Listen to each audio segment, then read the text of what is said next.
Throughout the videos, we have seen the types of chemical reactions that exist, what forces are applied for bonds to occur, and even whether heat is required or released. But in this topic, we are going to see how fast chemical reactions occur. To do this, we will have to delve into chemical kinetics, which is the area of chemistry that studies the speed at which a reaction occurs. Knowing the factors that influence the speed of a reaction allows us to control it for our own benefit. Throughout history, there has been great interest in why some reactions take very little time to complete, while others can take hundreds of years. In order for a chemical reaction to take place, certain requirements must be met.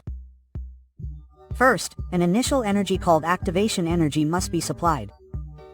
And as its name suggests, this energy will be what stimulates the substances in the reaction so that they can come into contact with each other.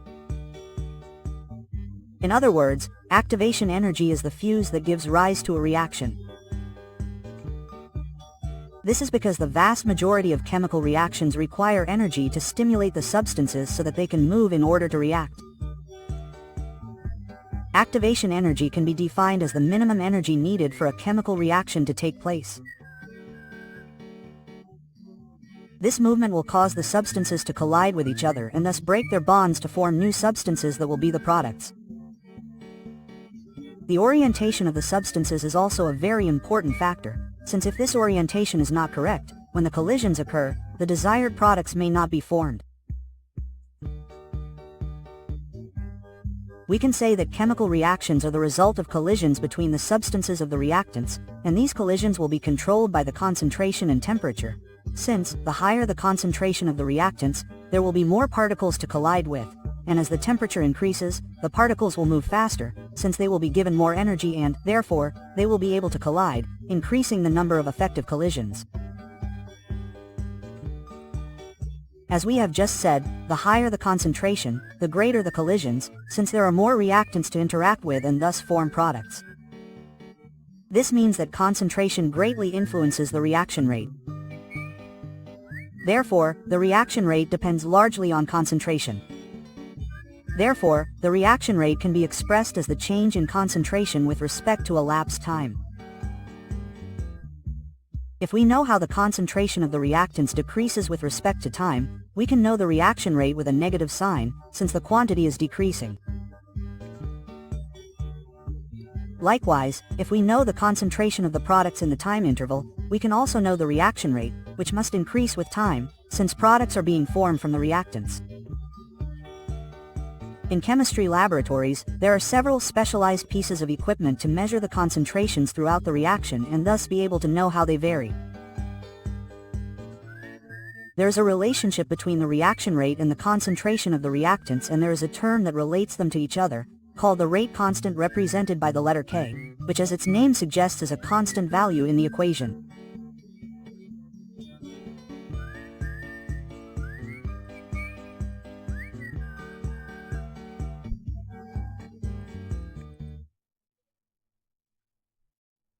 For a chemical reaction, the reaction rate equation is represented as follows, where we have already seen that K is the rate constant, A and B are the concentrations of the reactants, and X are values that are determined experimentally.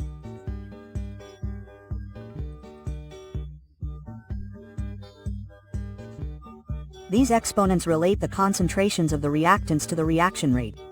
If we add the exponents, we obtain the order of the overall reaction. The reaction order allows us to understand the dependence of the reaction on the concentrations of the reactants.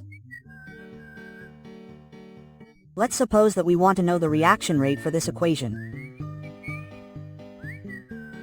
We have already seen that K is a constant value, but in the case of the exponents of the concentrations, these will indicate to us how much the reaction rate depends on these concentrations. For example, for this reaction it tells us that the concentration of B is squared. Therefore, we say that the concentration of B makes the reaction go faster due to the power of the concentration.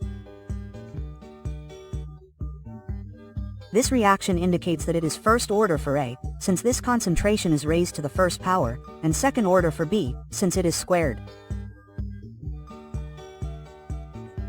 It is third order overall, since this last value is the sum of the exponents of the concentrations of the reactants.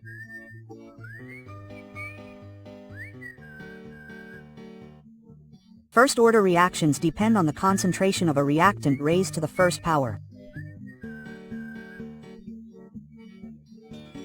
Second-order reactions depend on the concentration of one of the reactants raised to the second power or the concentration of two reactants raised to the first power. Although first and second-order reactions are the best-known types of reactions, there is a third type of reaction, which is zero-order reactions, where these reactions do not depend on concentration.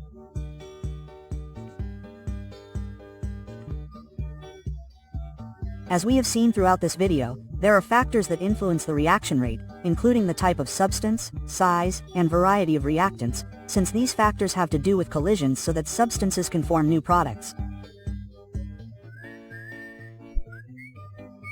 Then there is the concentration of the reactants, which as we saw is a very important factor, since the more substances there are, the greater the probability of collisions. The temperature, since this will cause the substances to move and interact with each other. Finally, the catalysts, which are substances that increase the reaction rate and can also favor the formation of a desired product. And the mass of these catalysts is recovered at the end of the reaction. If you like this video,